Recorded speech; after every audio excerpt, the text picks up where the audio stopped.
끝나고 이제 여호수아는 떠납니다. 그런 다음에 이스라엘의 많은 장로들이 출애굽을 하고 광야를 통과하고 그리고 여호수아와 같이 동역했던 장로들이 살아있을 동안은 문제가 없었습니다. 그러나 그들이 다 떠나고 나서 이스라엘은 다시 정신을 차리지 못하는 시대로 들어갑니다. 바로 사사 시대죠. 사사 시대에는 12명의 사사가 있었습니다. 그런데 그 중에 삼손이라고 하는 사사가 있습니다. 이 삼손은 거의 20년 정도를 이스라엘 백성들을 지킵니다. 그래서 블레셋으로부터 이스라엘 민족들이 끊임없이 약탈당하고 공격당하는 가운데도 나라를 지킬 수 있도록 하나님께서는 특별히 삼손을 구별해서 태어나게 하셨고 세우셔서 사사가 되게 해주셨습니다. 물론 사사가 된다는 것은 이스라엘의 지도자죠. 왕은 아니지만 하나님이 그 지도자를 특별히 기름 부어 세워주시고 많은 적들을 물리치게 하는 그런 일을 하게 되는 거예요. 여러분은 다 삼손이 어떤 일을 했는지 다 알지요. 그리고 삼손에 대해서 별로 그렇게 대단히 여기지 않을 수 있습니다. 그런데 히브리서에 보면 삼손이 칭찬을 듣습니다. 어떻게 칭찬을 듣느냐고요? 히브리서 11장 여러분이 기억하십니까? 히브리서 11장은요. 믿음의 영웅들이 등장하는 책이에요. 거기는 아브라함서부터 시작해서 많은 믿음의 영웅들이 나옵니다. 저는 언젠가 히브리서 11장을 읽다가 여기에 들어가지 않은 수많은 믿음의 영웅들이 있을 것이다. 그렇겠죠. 지난 2000년 동안에 기독교 역사 속에 들어가야 마땅한 분들 있습니다. 그러면서 슬그머니 나의 능력에 들어갈 수 있을까? 쉽지는 않겠죠. 그러면서 우리 믿음의 조상들 생각을 했었어요. 이 삼손이라고 하는 사람은 사사로 세워졌기 때문에 하나님은 그에게 더 많은 일을 많이 시킬 수 있는 그런 은사를 가지고 능력을 가지고 태어난 사람입니다. 그런데 그에게 약점이 있었죠. 약점은 바로 하필이면 적국인 블레셋의 여인을 좋아했던 거예요. 이름을 기억하십니까? 들릴라, 딜라일라 하고의 사랑에 빠지고 말았죠.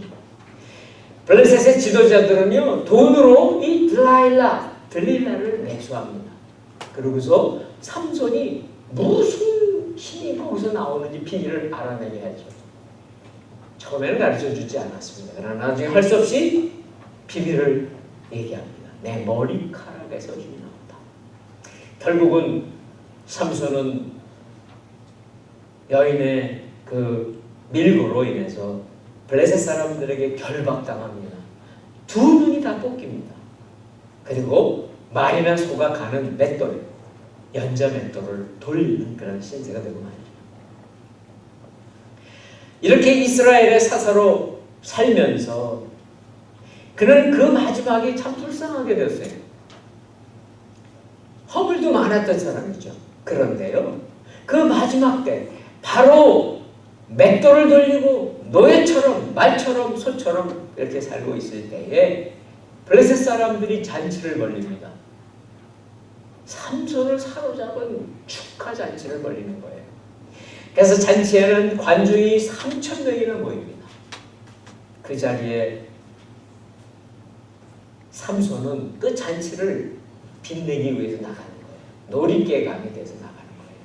그랬을 때 그는 눈을 볼 수가 없습니다. 그러나 사람들에게 의해서 그 건물에 큰 기둥 2개, 그 기둥 2개를 붙잡고 하나님께 기도합니다. 간절히 기도합니다. 마지막에 있는 힘을 다해서 기도할 때 하나님은 삼손에게 큰 힘을 주고 그 건물을 그냥 무너뜨려 버리게 합니다. 그래서 죽었던 사람이 그가 살아서 쳐부셨던 블레셋 사람들보다 더 많은 사람들이 마지막에 죽게 됩니다. 왜 히브리서는 삼손을 칭찬할까요? 믿음의 영웅의 대열에 집어넣었을까요? 그는 자기에게 실수가 있었습니다. 허물도 있었습니다. 그러나 그의 끝은 변명하지 않았습니다. 핑계대지 않았습니다. 그리고 마지막 그의 목숨을 걸고 이스라엘을 지키는 엄청난 용사가 되었기 때문에 그렇습니다. 오늘 본문의 말씀 우리가 읽었죠. 에덴 동산의 상황을 우리는 잘 알고 있습니다. 에덴 동산은 하나님이 계셨습니다. 하나님과 교제할 수 있었습니다. 행복하고 부족함이 없는 기쁨의 동산을 살아갔던 곳입니다. 그곳에는요 별로 사람도 많지 않았어요. 부대낄 일도 없습니다.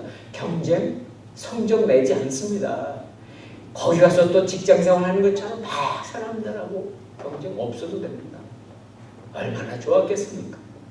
그런데 그곳에 한 가지의 법이 있습니다. 한 가지 법. 우리는 지켜야 될 법이 너무 많죠. 많은 법을 지켜야 됩니다. 그러나 에덴 동산에는 딱 한 가지만 지키면 됩니다.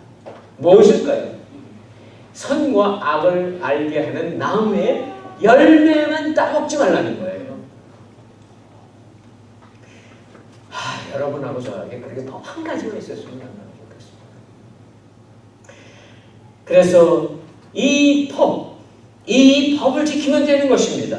다른 건 다 할 수 있습니다. 그런데 하나님, 아니 그 법 하나조차도 하지 마시죠. 왜 그 법을 하나를 만드셨습니까? 그런 질문을 세상 사람들이 합니다. 믿음의 사람들도 종종 그런 질문을 받습니다. 왜 선악과를 만드셨습니까? 이것은 하나님께서 그 에덴 동산에 다 교제하고 친밀하게 다 기쁘게 살 수 있게 다 해주셨습니다. 그렇게 하나님과의 관계가 친밀했었습니다. 그렇지만 하나님은 창조주 하나님이시고 아담과 하와는 피조물인 인간이라고 하는 것을 분명히 알게 해주시는 그 법입니다. 그거 하나밖에 없는 거예요. 우리는요 아무리 탁월하고 뛰어난 존재일지라도 우리는 피조물이에요. 우리 집사님 오늘 간절히 기도하셨잖아요. 우리의 신분이 어떤가를 잊으면 안 되는데 하나님은 어떤 분이신가를 잘 모르는 사람들이 하나님을 무시하고 우리가 마치 대단한 존재인 것처럼 사는 것, 그것을 하지 말라고 주신 법이 바로 선악과의 법입니다. 아담과 하와에게 도대체 에덴 동산에서 필요한 게 뭐가 있었겠어요?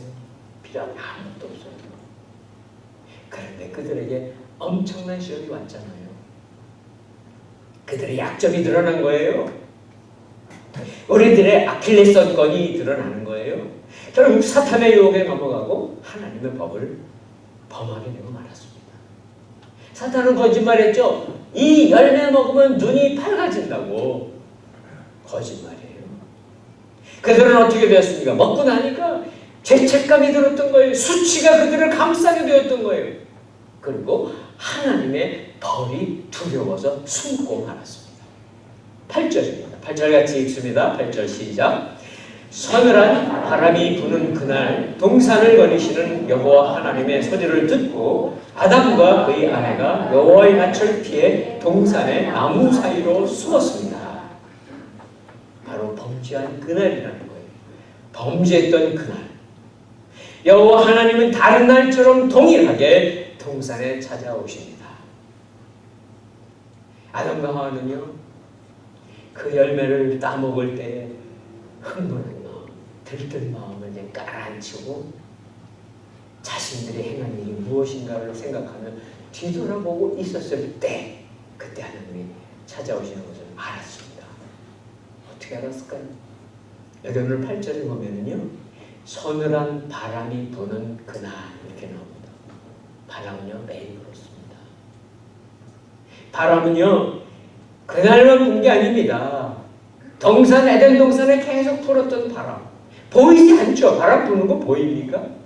바람 볼 수 없습니다. 그러나 바람이 부는지는 우리가 알 수 있어요. 보아서 알 수 있어요. 또 느껴서 알 수 있어요. 우리가 이렇게 바람이 불면 시원하잖아요. 또 나뭇잎이 흔들리잖아요. 깃발이 펄럭이잖아요. 그것이 다 바람이 부는 걸 아는 거예요. 그 동산 안에는요 바람이 불고 있었어요. 그런데 이 8절에 나오는 이 바람은 아주 특별한 바람이에요.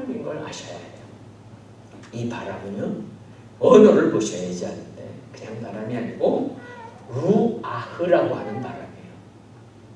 우리 이상규 목사님이 굉장히 좋아하시는 루아흐. 바로 그 바람은 성령입니다. 성령. 성경에 보시면은요, 성령의 원어는 루아흐예요. 바람도 똑같은 루아흐예요. 성령님이 우리를 찾아오실 때 우리는 어떻게 합니까? 찾아온 그 사람이 알지 다른 사람은 없습니다. 우리는 압니다. 보이지 아니하시지만 그 하나님은 바람처럼 우리 마음에 바람처럼 불어오시고 비둘기같이 우리에게 다가오시는 그 성령 하나님을 알 수 있습니다. 그러니까 아담과 하와는 매일 그 에덴에 살았잖아요. 몇 날을 살았는지 몇 달을 살았는지 아니면 1년 2년을 그동안 행복하게 살았는지 우리는 알 수는 없지만 여러 날 살았다고요. 그러니까 일반적인 자연바람이 불어오는 것하고 하나님이 다가오시는 그 바람의 소리가 다른 것을 알고 있었던 거예요. 여기서 서늘한 바람은 바로 하나님이 다가오시는 그 바람의 소리예요. 하나님이 오시는 바람의 소리가 들렸을 때 아담은 즉시 알았습니다. 하나님이 오고 계시구나. 만일에요, 하나님이 범죄했잖아요. 아담도 범죄하고 하와도 범죄했다면 법을 집행하면 그만입니다. 찾아오실 필요 없으세요. 원래 법 집행을 어떻게 해야 됩니까? 죽이면 됩니다. 아담과 하와를 싹 죽여버리고 다시 시작하셔도 됩니다. 그런데 왜 하나님이 찾아오셨을까요? 아담 부부는요, 하나님의 기척이 느껴졌을 때에 숨었다고요. 에덴 동산에 있는 그 나무들, 숲을 속에 있는 나무들 사이로 숨어 들어갔습니다. 왜 그랬냐고요?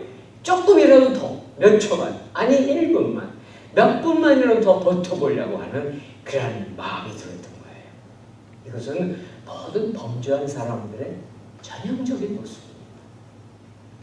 떳떳하지 못합니다. 수치스럽습니다. 부끄럽습니다. 두렵습니다. 원래 하나님이 처음 아담과 하와를 만들었을 때 그런 모습 전혀 없었어요. 그들을 기뻤고 행복했고 아무도 구김살이 없었는데 갑자기 이렇게 되고 말았습니다. 하나님이 매일 일정한 시간마다 오셨을 거예요. 항상 같이 살았지만 바람소리, 하나님의 그 바람소리가 들려오시면서 주님이 오시구나, 하나님이 오시구나 기쁨으로 맞이했던 아담과 하와였는데 그들이 범죄한 다음에는 전혀 그 시간이 다른 시간이 되고 말았습니다. 이제는요, 감히 하나님 앞에 나갈 수가 없었어요. 하나님 얼굴을 볼 수가 없었어요. 그러니까 가장 기뻤던 시간이 이제는 어떤 시간이 되었습니까? 두려운 시간이 되고 말았습니다. 마음도 비참한 마음이 들고 말았습니다. 그러면서 아담이 마음속에 이런 마음이 들었을 거예요.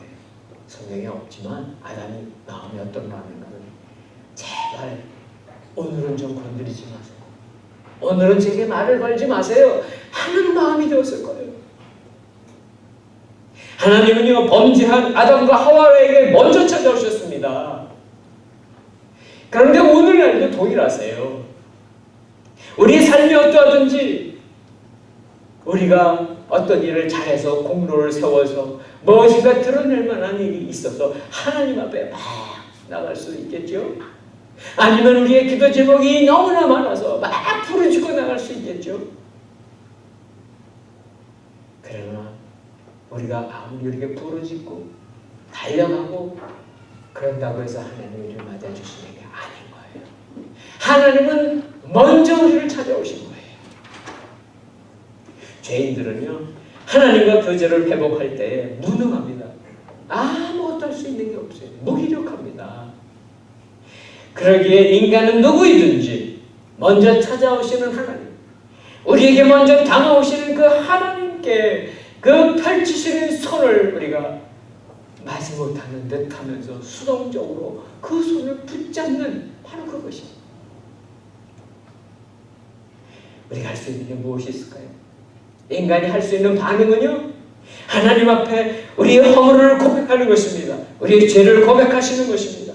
철저하게 회개하시는 것이고, 하나님 앞에 그럴 때 하나님 우리를 용서해 주시고 다시 시작할 수 있게 하시는 그것이 바로 구원입니다. 9절입니다. 9절 보시겠습니다. 9절 같이 읽습니다. 시작. 여호와 하나님께서 아담을 부르시며 내가 어디 있느냐고 말씀하셨습니다.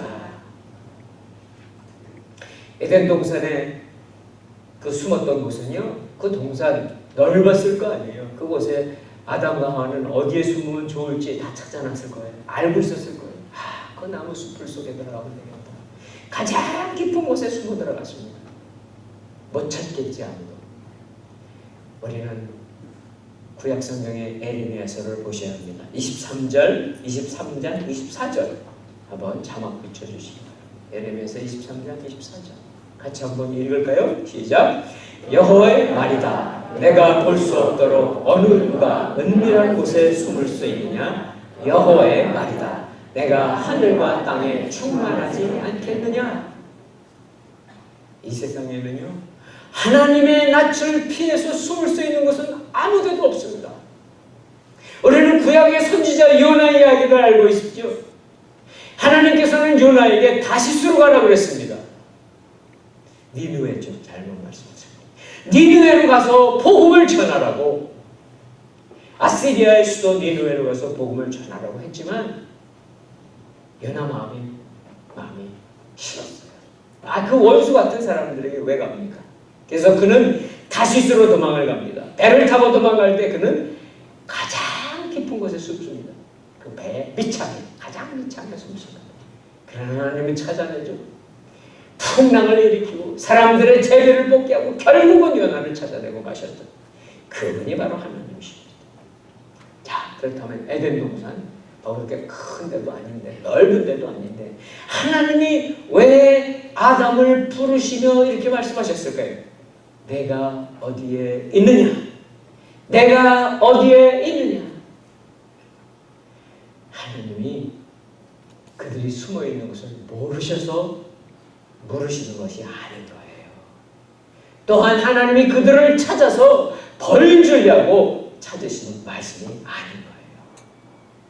하나님의 질문은 어떤 질문일까요?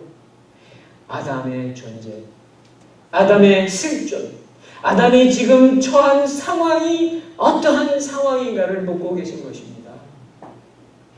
동일한 질문이요, 내가 어디 있느냐라고 하는 동일한 질문은 오늘날에도 들려오고 있습니다. 믿는 자에게도 들려오고 있고 이 세상에 살아가고 있는 많은 사람에게도 하나님은 말씀하십니다. 내가 어디에 있느냐? 누가복음에 보면은요, 아버지의 집을 뛰쳐나간 둘째 아들의 이야기가 나오죠. 죽지도 않은 아버지의 유산을 다 받아가지고, 그러나 그 아버지는요, 아들이 나간 날 그 다음 날서부터 목이 빠지라고 기다리십니다. 그런 아들을 기다리십니다. 그것이 바로 하나님 아버지의 마음이십니다. 하나님은 죄인들을 찾으시고 애타게 부르시는 거예요. 내가 어디에 있느냐? 아니, 믿는 자들에게도 동일하게 물어보십니다. 우리는 다 믿고 있지만 지금 우리가 어떠한 삶을 살고 있느냐? 그렇게 묻고 계신 거예요. 이 하나님의 안타까운 도로지죠. 하나님을 등지고 살아가는 이 세상을 향해서 하나님은 지금도요, 시간과 공간을 뛰어넘으시면서 말씀하시는 그 음성이십니다. 아니, 이렇게 기회를 주시는 거예요. 아담에게 기회를 주시고 있는데 하나님께 무엇라고 응답해야 맞겠습니까? 아담이 대답하는 걸 한번 보세요. 10절입니다. 10절 같이 읽습니다. 시작. 아담이 대답했습니다. 제가 동산에서 하나님의 소리를 듣고 벌거벗은 것이 두려워 숨었습니다. 현명하죠? 자기가 벗었는데 그게 두려웠다는 거예요. 아니, 그러면 아담은 그동안에 무슨 옷을 입고 있었나요? 아니죠. 범죄하기 전에도 아무 옷을 입지 않고 있었습니다. 물론 그는 범죄하기 전에 벗고 있었지만 아무런 수치도 없었고 두려움도 없었습니다. 그 대신에 그는 하나님의 영광의 옷을 입고 있었죠. 도대체 아담의 두려움의 실체가 무엇일까요? 그것은요, 죄를 범했으니까 이제 형벌에 대한 두려움이에요. 10 대한 공포라고요. 선악과를 먹고 나서 눈이 밝아진 아담이 본 게 뭐예요? 사단이 말한 그 눈이 밝아진 그게 아닌 거예요. 수치를 봅니다. 악한 그 모습들을 봅니다. 그가 본 거는요, 자신의 죄로 더럽혀진 자기 영혼을 보고요, 자기의 모습을 보고 두려움을 보고 수치를 보고 있는 거예요. 모든 죄를 범한 자는 두려움에 빠지게 되어 있습니다. 우리가 혹시 두려워한다면, 저와 여러분이 두려워하고 있다면, 그렇죠? 가끔 두렵죠. 아프면 두렵고요, 먹을 것이 떨어져 가면 두렵고요, 두려움이 생기잖아요. 근데 그 두려움이 혹시 어떤 죄인지 생각해 보셔야 돼요. 우리가 정말 하나님 앞에 떳떳하다면, 죄를 범은 것이 없다면 두려워할 필요 하나도 없어요. 왜요? 하나님께서 다 구원해 주시는데 두려워할 필요 없죠. 자, 이 기회입니다. 내가 어디에 있느냐? 하나님 말씀하셨던 건 기회입니다. 만일 아담이 하나님께 자신의 죄를 진심으로 회개하고 이렇게 대답했다고 치시자고요. 하나님, 제가 명령을 불순종해 선악과를 먹었습니다. 저를 벌하여 주십시오. 라고 말씀하셨다면 어떻게 되었겠습니까? 여러분, 자녀들 키우셨죠? 또 키우시고 있죠? 자녀들이 잘못하는 일 얼마나 많습니까? 그때 우리 아빠나 엄마들은 회초리 듭니다. 그렇죠? 그런데 그때 자녀가 싹싹 빌면서 잘못했어요 아빠, 잘못했어요 엄마, 그러면 상황은 다 끝납니다. 어떻게 하세요 여러분? 잘못했다고 싹싹 비는 아이를 용서해 주지 않는 부모가 어디 있습니까? 아니, 하나님은 이것보다 더 크신 하나님의 사랑이 있습니다. 하나님이 말씀하세요. 11절 같이 읽습니다. 시작. 하나님께서 말씀하셨습니다. 누가 내게 네가 벌거벗었다는 것을 말해 주었느냐? 내가 네게 먹지 말라고 네게 명령한 그 나무 열매를 네가 먹었느냐? 하나님은요, 아담이 아직 그 마음을 열지 못하고 있는 것을 아시는 거예요. 아시고 말씀을 또 하시는 거예요.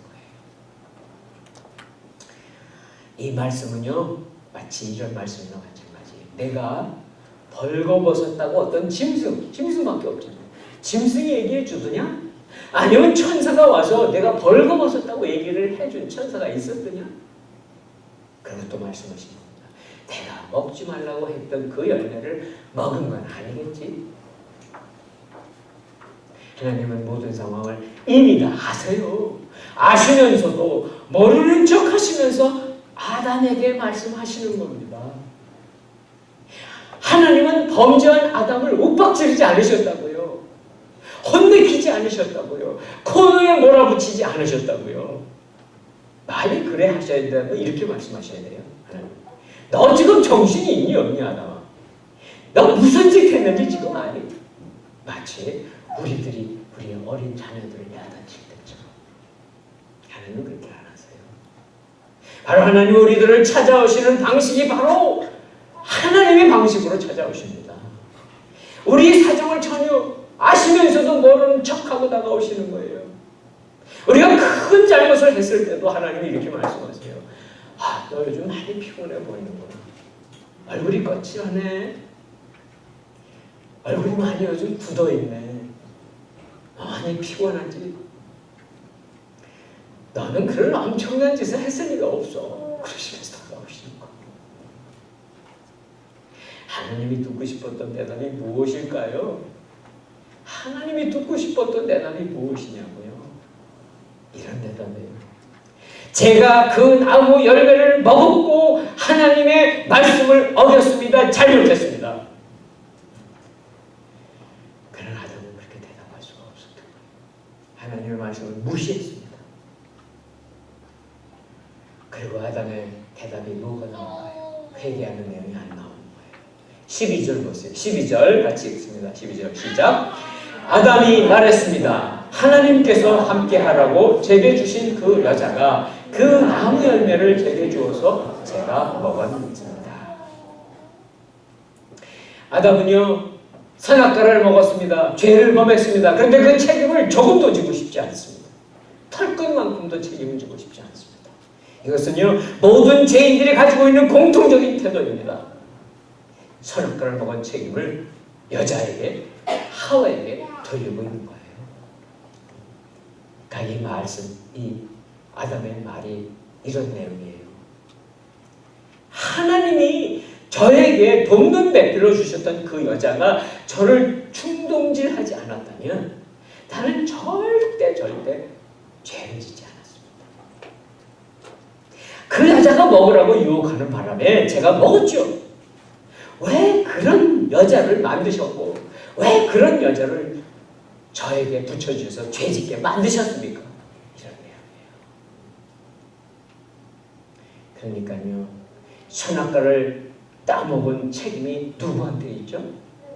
하와에게 있고요. 하와를 만드신 분 하나님에게 있는 거예요. 세상의 사람들이 다 그렇게 생각해요. 믿지 않는 사람들 다 그렇게 생각해요. 믿는 사람들은 그렇게 생각하면 안 되잖아요. 아담은요, 자기 자신이 잘못한 그 책임을 다른 데 돌리고 변명하고 있는 거예요. 그 책임을 선악과를 건네준 하와에게 돌리고 있습니다. 그리고 근본적으로는 하와를 만들어주신 하나님을 향해서 손가락질하고 있는 거예요. 정말 범죄한 인간의 파렴치한 모습이죠. 아담이 도대체 어떤 사람입니까? 아담은요, 하나님이 제일 처음 만들어준 하나님의 작품인 인간이잖아요. 모든 피조물을 다스리고 모든 인간을 대표하는 사람으로 만들어주셨어요. 우리는 보통 우리하고 아담하고 무슨 상관이 있냐고 전화할 때 많아요. 그러나 상관이 굉장히 깊습니다. 모든 인간, 70억 인구, 아니 그 수십억 왔다 간 그 수많은 인구들을, 그 많은 사람들의 대표자는 아담이에요. 아담. 그리고 아담은 직접 하나님하고 계약을 맺은 당사자입니다. 바로 선악과의 명령을 들은 사람은 아담이 아담. 그렇다면 마땅히 자기 자신의 잘못을 인정해야 됩니다. 그리고 하나님께 용서를 구해야 마땅합니다. 그런데 책임을 다른 사람에게 돌립니다. 누구에게 돌렸죠? 아내인 하와에게 돌리는데, 아내인 하와는 또 어떤 존재였습니까? 아담에게. 그는 바로 하나님께서 만들어가지고 아담에게 데리고 왔을 때에 뭐라고 고백하고 뭐라고 찬양했죠? 내 뼈 중에 뼈요 살 중에 살이라고 노래했던 아내입니다. 아니 그렇게 기뻐하고 감사했던 아내를 비난하고 정죄하고 있는 거예요. 그러니까 아담은 큰 죄 두 개를 졌습니다. 하나는 하나님의 첫 번째 명령을 어긴 죄. 두 번째 죄는요, 다른 사람을 정죄했던 죄. 두 죄. 하나를 더 졌습니다. 그뿐만 아니죠. 그런 여자를 만드신 하나님을 비난하고 있는 거예요. 그 죄까지도 졌어요. 자, 하나님은 더 이상 아담과 이야기하지 않습니다. 그리고 하와에게 가서 말씀하십니다. 13절 같이 읽습니다. 13절 시작. 여호와 하나님께서 그 여자에게 말씀하셨습니다. 내가 어째서 이런 일을 저질렀느냐? 여자가 말했습니다. 뱀이 저를 꿰어서 제가 먹었습니다. 내가 어째서 이런 일을 저질렀냐고 하시는 하나님의 음성, 하나님의 말씀의 뜻이 무엇일까요? 이 말씀은요, 그 말씀 속에 하나님이 전하고 싶으신 내용은 이런 내용입니다. 나는 너를 남자를 돕는 배필로 만들어서 만나게 해주었지 않냐. 그런데 어떻게 해서 그 남자를 돕기는커녕 그 남자를 죄에 빠뜨리게 만들었느냐. 그리고 그 남자가 죄를 지으려고 하면 그리하면 안 된다고 말했어야지. 그것도 말리지도 않는 그런 말씀입니다. 하와는 정직하지 못했죠. 그래서 하와는 이렇게 말합니다. 제가 뱀의 유혹에 넘어가지 말았어야 하는데 이렇게 말하지 않고 뱀에게 변명을 하는 거예요. 사실은 하와 혼자서 잘못하고 그걸로 끝낼 수도 있었습니다. 하나님은 기회를 많이 주셨거든요.